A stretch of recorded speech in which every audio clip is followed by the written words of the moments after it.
Hello and welcome back to Against the Storm. In our last episode, we played through a town in the Haunted Ruins update, but this time we're not going to do that.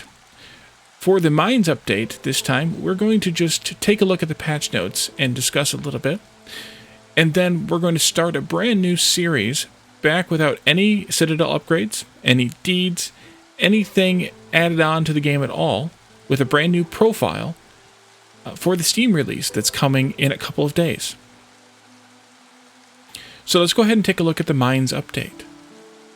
The Mines update changes the way that the mine building works. Now, the mine has 2 levels, and at each level you can purchase one of 3 upgrades. Only one of 3 upgrades at that level. Some of the examples of the upgrades are additional mining node charges, more on that in a minute, and automated mine carts for transporting resources back to storage. So you might ask yourself, well, wait a minute. Charges on the ores, those have been infinite. Not anymore. Coal and copper are now they have a number of charges. So when you put down your mine now, there's no just slapping it down, throwing some workers in, and leaving it to go for the rest of the town. Instead, now you have to put it down and work it like every other gathering building in the game, which I think is a good thing, because it was kind of an oddity that coal and copper were unlimited where everything else was limited, I guess, instead of farms, but that's even a special case there.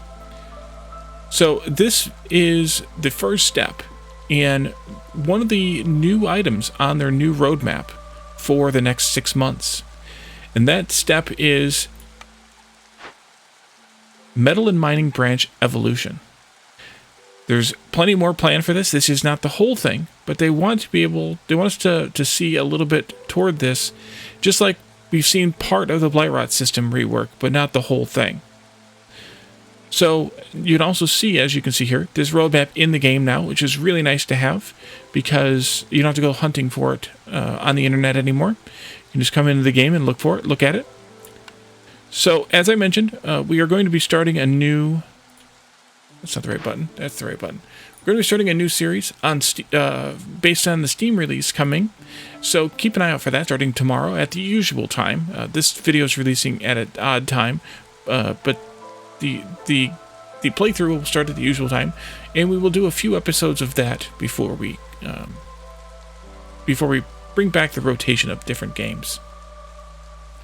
Besides the changes to the mining, the other changes in this update are a new road type, the reinforced road that requires copper to build, and a lot of balance, polish, and UI improvements leading into the Steam release this week coming up. One of those balance improvements is the Settler difficulty, which is the first difficulty level. Now requires only 12 reputation points to win instead of 14, which makes sense. Makes the game a little bit shorter, a little bit easier for beginners.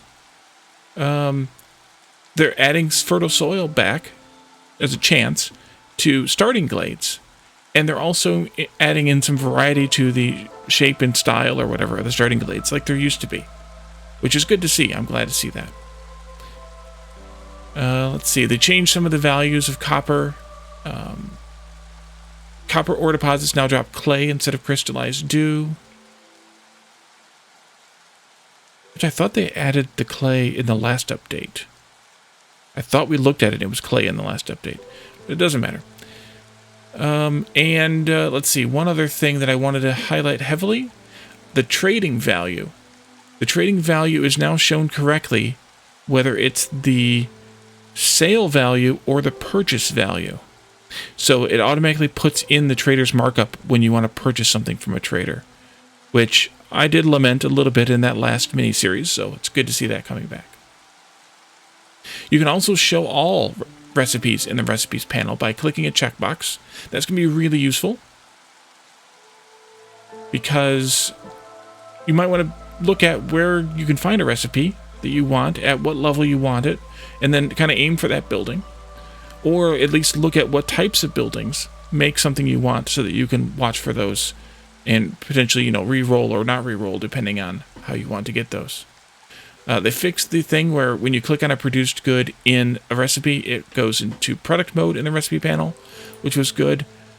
And they also did some other changes to the tutorial experience and things like that in anticipation of the Steam release.